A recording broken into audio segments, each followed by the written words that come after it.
Dia. Aula de biologia hoje da primeira série, nós vamos falar sobre célula, ou seja, citologia, né? E a gente vai diferenciar a célula procariótica de célula eucariótica. Esse conteúdo está no capítulo 3 da apostila, página 22, 23 e 24. E lembrando, quero que vocês realizem os exercícios de fixação número 8, questão 1 a questão 10.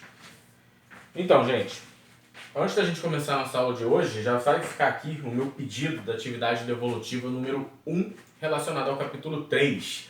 O que eu quero que vocês façam? Na verdade, vocês vão fazer 3 desenhos à mão. Não quero ninguém copiando da internet ou fazendo no computador, é para desenhar à mão. Vocês vão fazer o desenho de uma célula procariótica, o desenho de uma célula eucariótica animal e o desenho de uma célula eucariótica vegetal, tá? E aí vocês vão botar todas as estruturas e organelas que cada célula dessa possui e, obviamente, vão citar os nomes dessas estruturas, tá? Não é só desenhar, vocês vão ter que puxar setinhas, obviamente, sinalizar e descrever a nomenclatura dessas estruturas, ok? Lembrando que célula procariótica, eucariótica animal e eucariótica vegetal tem as suas diferenças, suas características morfológicas e fisiológicas peculiares. Vamos lá, então. Primeiro, antes da gente diferenciar célula eucariótica, animal e vegetal, a gente vai ter que diferenciar célula procariótica de célula eucariótica. A gente sabe que a célula procariótica é uma célula mais primitiva, é uma célula mais simples, né?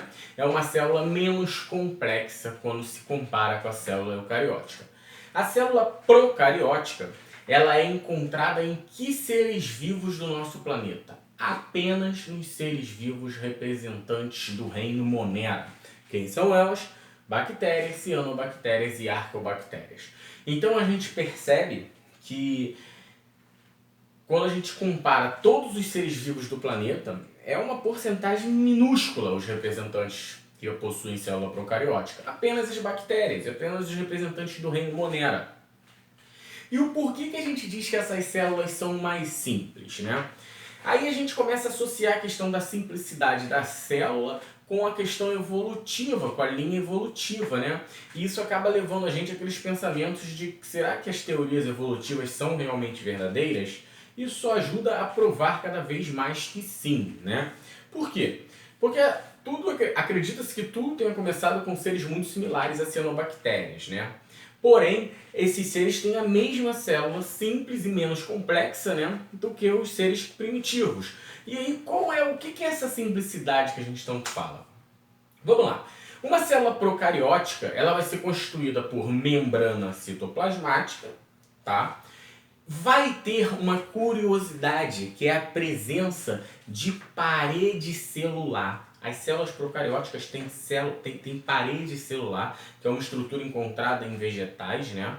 Mas ela possui parede celular. E aí, lá dentro da célula, que a gente vai ter a sua principal característica, que é a ausência de um DNA associado a proteínas. E o que isso leva a quê? Leva a uma ausência de um núcleo celular.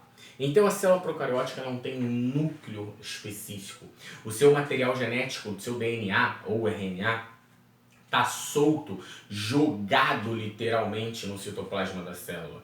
E aí a gente não tem uma associação com proteína formando cromossomos, não tem uma complexividade maior. Tá? Vai apresentar alguns ribossomos, obviamente, para produção, síntese proteica e produção de RNA, só que apenas isso, mais nada. Tá? E aí quando a gente vai para a célula eucariótica, a gente já começa a ver uma questão muito mais complexa. A gente vai possuir também membrana celular, tá? E aí a questão da parede celular fica já uma divisão. A gente vai ter célula vegetal com parede celular e célula animal sem parede celular, tá? Vamos ter o citoplasma, vamos ter ribossomos também, assim como na célula procariótica, já que ele é responsável pela síntese proteica e de RNA, tá? Mas aí a gente começa a ter, além de várias organelas, tá? São elas em comum célula vegetal e animal, nós vamos ter o retículo endoplasmático liso, o retículo endoplasmático rugoso, nós vamos ter complexo de Golgi, nós vamos ter mitocôndrias mais na célula animal do que na vegetal, mas a vegetal apresenta sim em pouca quantidade, pegadinha de vestibular, porque muita gente acha que célula vegetal tem cloroplastos, célula animal tem mitocôndria. Não. Célula animal tem mitocôndria, célula vegetal também tem mitocôndria, porém em menos quantidade. Já os cloroplastos, aí sim, cloroplastos estão presentes apenas em célula vegetal, célula animal não possui cloroplastos. Vamos ter o vacúolo, que também é uma estrutura presente apenas na célula vegetal. Por outro lado, nós vamos ter lisossomos, que é presente apenas na célula animal.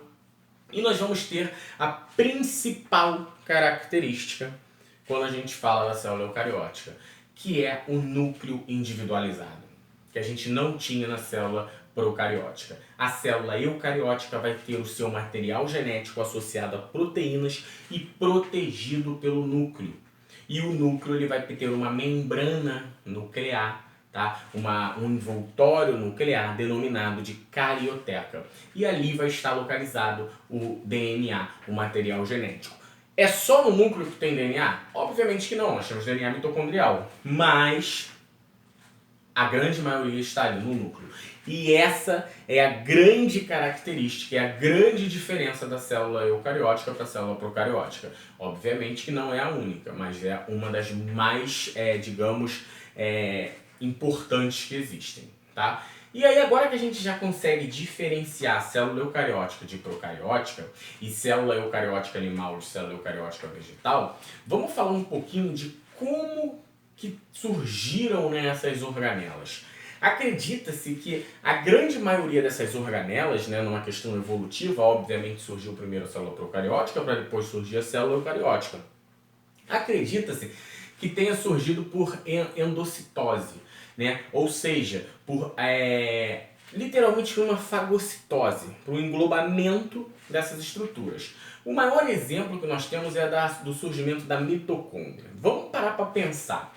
Eu tinha células procarióticas simples e essas células elas tinham a capacidade, né, de produzir a sua própria energia, né? Produzir o seu metabolismo ali, seja ele heterotrófico ou autotrófico. Alguma capacidade de produção de energia eles tinham que ter.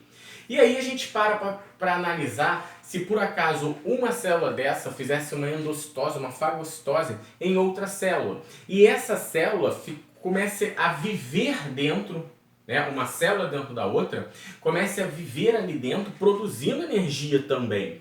E aí com a evolução, essas células tenham se tornado as famosas mitocôndrias. Ou seja, nada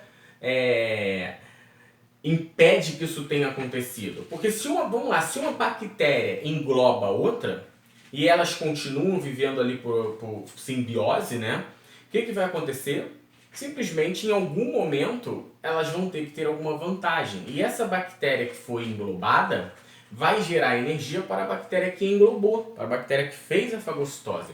E esse é a teoria da endocitose, a teoria de que como surgiram algumas organelas, principalmente a mitocôndria, que é a que já está mais em evidência que tenha acontecido isso. Ok, gente? Então, isso é uma curiosidade, porém uma curiosidade que já caiu em vestibular, né? Que é a teoria da endocitose de bactérias para a produção, para o surgimento das mitocôndrias na célula eucariótica.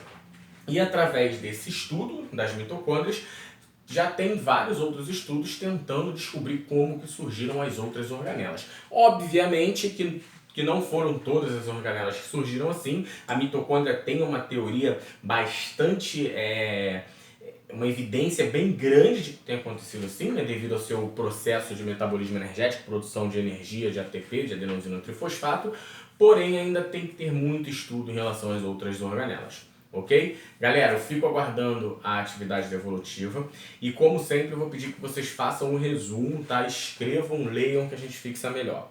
E outra coisa, gente, esse novo capítulo é um capítulo que a gente vai falar de citologia. A aula de hoje foi um pouco mais simples, né? Porque a gente faz a diferenciação, né? A comparação das células, dos tipos celulares. Porém, na aula que vem a gente já vai começar a falar das organelas e estruturas específicas. A aula que vem a gente vai falar de membrana, de estruturas, e na outra vamos falar das organelas. Então, atento, leia a apostila, já vai estudando, porque vai começar a ficar um pouquinho mais complicado. Nada demais, mas que vai ficar um pouquinho mais, digamos, complexa a aula, vai, ok? Muito obrigado, até a próxima, como sempre.